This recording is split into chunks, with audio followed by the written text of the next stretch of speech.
After Peter paid for her taxi, Ljiljana, sporting her new necklace, arrived safely back home without a hint of the affair. The next morning, while her mother dozed, Ljiljana was up at dawn humming. Peter, though, slept in his room past breakfast. The morning sun chased the night air out of the house through the window Ljiljana had opened, where nearby sat the same plant which Peter and she had rescued, the Tears of Persia. Perched on a ledge in Ljiljana's room, the flower had matured with new shoots. Ljiljana sang to it as she watered, assured that it felt the same excitement in Peter's return as she did. "It's morning, Ljiljana," her mother protested when Ljiljana's singing invaded her rest. Her daughter's voice was lovely, but not pitch-perfect. "That is a crow singing, not a bluebird," Mrs. Vasilenko shrilly moaned to rebuff her daughter. Ljiljana did not care, for Peter was in town. It was a national holiday, and their day would start with lunch in the city together.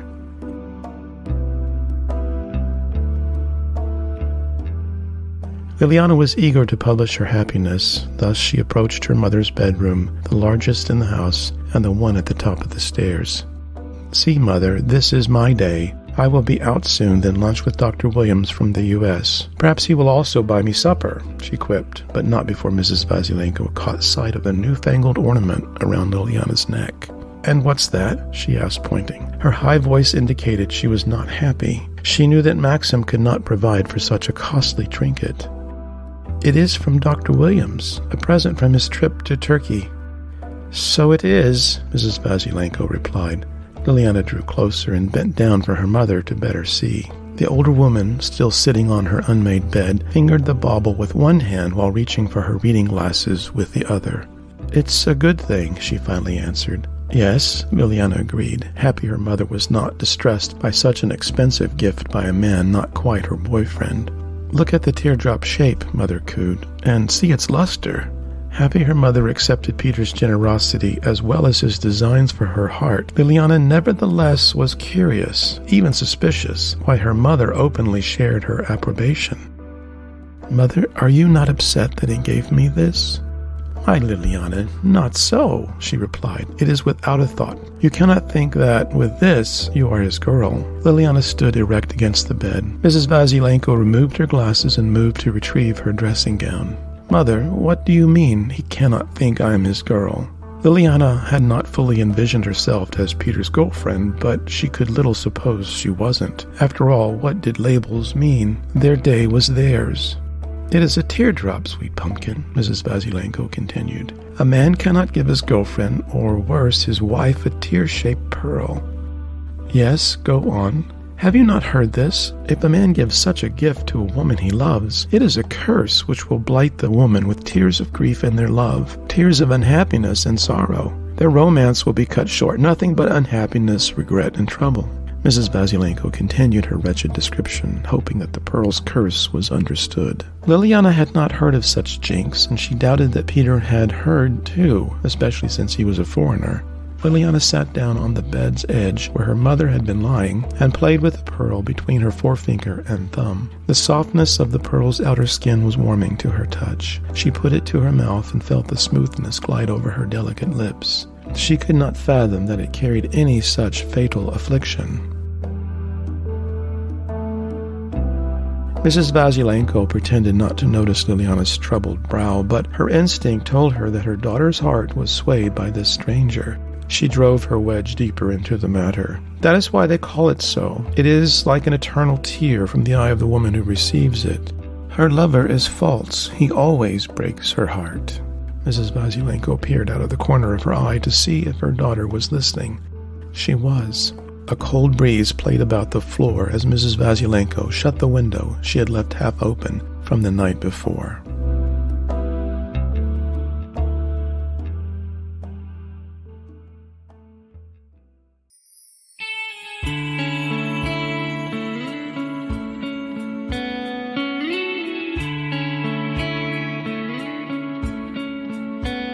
Peter caught the metro that went directly into the heart of the city and surfaced near the Bessarabian market, the first familiar place to him since his brief return. As he plodded along the tree-lined cobblestone walks which led him further into his former haunt, centuries-old buildings composed of banks, apartment homes, hotels, retail stores, and businesses reacquainted themselves with Peter. As it was a holiday, though, Peter missed the hordes of people he usually encountered walking in their varied directions. Absent were the workers clad in blue shirts and pants that milled about construction sites, college-aged girls in tight dresses, models fit for Vogue, that chatted about nothing, business-bound walkers that waited in queues for a quick lunch or coffee. Taking a later bus, Ljiljana had agreed to meet at their favorite coffee shop, where the rain had soaked their clothes, but they didn't care. Ljiljana was late, but Peter didn't mind. Although he had passed on breakfast at the pension, when he caught sight of her stepping off the bus farther up the street, he remembered he had not eaten. As she exited and walked in his direction, he reflected the first time he had caught sight of her. Was it something about the way she moved? Her hips had stirred him. Ljiljana spotted Peter, but she refused to look at him for fear of blushing. Excited but somewhat intimidated, as if they had never met, she tried to exorcise the stomach butterflies by thoughts of her schedule after their holiday. Furthermore, she labored to keep her mind off her mother's eye-opener about the pearl's implication. She would ask Peter if he knew about its supposed misfortune, if she had the courage, for she did not want to imply anything false, and worse, didn't want to find out if Peter knew of the rumor, that is, that their relationship had no chance. She wrestled with her dissatisfying notions as she quickly approached him. "So good to see you," Peter opened. Ljiljana smiled. "The weather has really cooled," she announced, which was true. To end their awkward moment, Peter uncharacteristically placed both hands around her waist and drew her close. She was startled, as people she knew did not act so. While old lovers held each other in public, Peter and Ljiljana weren't those couples. Ljiljana blushed and had to make some distance, something that Peter did not understand. "We should go," she continued, pulling away until Peter's hand reached for hers. "Happy to," he answered.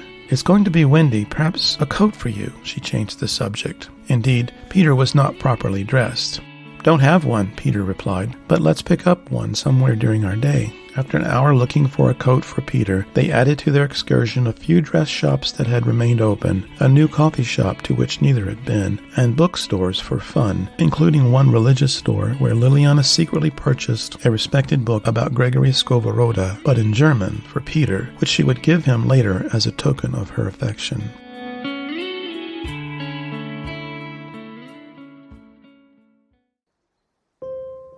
It was a relaxing time for both, enjoying as they did each other's company. During their late lunch, Peter talked about staying longer, perhaps an extended vacation, if he could arrange a few calls to extend his next work assignment. "Ljiljana," Peter started, "there is time, you know, for us to do more. Perhaps other cities we could visit. Remember your list? Let's see the places you wanted, but not just a day. After my next job, let me return for a week." Ljiljana's face reflected her astonishment. "Oh, Peter, it's not done. I cannot just leave. And how will I bear the news to my mother?" She found excuses. "No vacation?" "Yes, but—" She paused to stop her own defensiveness. "You are the optimist, the planner, Peter," she continued. "You see something, and you build it in your mind without thinking of its consequences, or even its merit." She intently looked at him. "Your life has a golden touch in how you face the storms. Mine is not so able, so capable of dreaming without reserve." Peter waited but said nothing. He only looked down at his food. "Dear Peter," Ljiljana said, placing her hand on his, "I cannot just leave my life." However, she secretly wished it were not true. That afternoon, the pair toured various sites, from the sublime Mariinsky Palace, where the Ukrainian president would meet dignitaries, to the campy yet earnest Museum of Toilet History, the largest collection of souvenir toilet bowls in the world. By late afternoon, they found themselves in a lovely wine bar to alleviate the weight of the day, while they wished for better shoes. On their way out, Peter purchased a bottle of one of their nicest white wines. One more trip would close their adventures, the long hike to Trukaniv Island, a place of native love modestly visible from the high bank of the city. From the Parkovye footbridge over the Dnieper River that connects Kiev to the island's numerous cafes, restaurants, and beaches, one takes in perhaps the loveliest view of the famed river. On one side, rooted in the urban hills of the ancient town, and on the other, entrenched in its counterpart of leisure parks, the bridge sprouted out of a desire to establish Trukaniv as a holiday island long after the Nazis had destroyed its settlements. Ljiljana had not been there since she was a teenager, when she played along the beach across from the Podil district. If they did not wear out, they could make the trip and back before the light tired. "I'm so grateful you made me buy this coat," Peter began as the wind whipped up on the island. Ljiljana smiled. She liked tending to him. Peter reached down and pulled a lingering daisy from a grassy area adjacent to a large rock half buried in the dirt. He placed the delicate wildflower on the rock with purpose. "Do you know what this is?" he asked, pointing to the flower. Yes, I suppose," Ljiljana replied. "It is you, my Lily," Peter continued. His translation of her name was precise, for Ljiljana meant lily in English. "And that?" he continued, pointing to the large boulder. No," she flirted, guessing there was a game to this line. "It is me, your rock, your Peter," he answered. "Peter in Greek means rock." "But that's a daisy," Ljiljana heckled him with laughter. The two admirers continued their stroll in the late afternoon sun, but left the flowers to rest upon the rock, elements bound together by the couple's aspirations.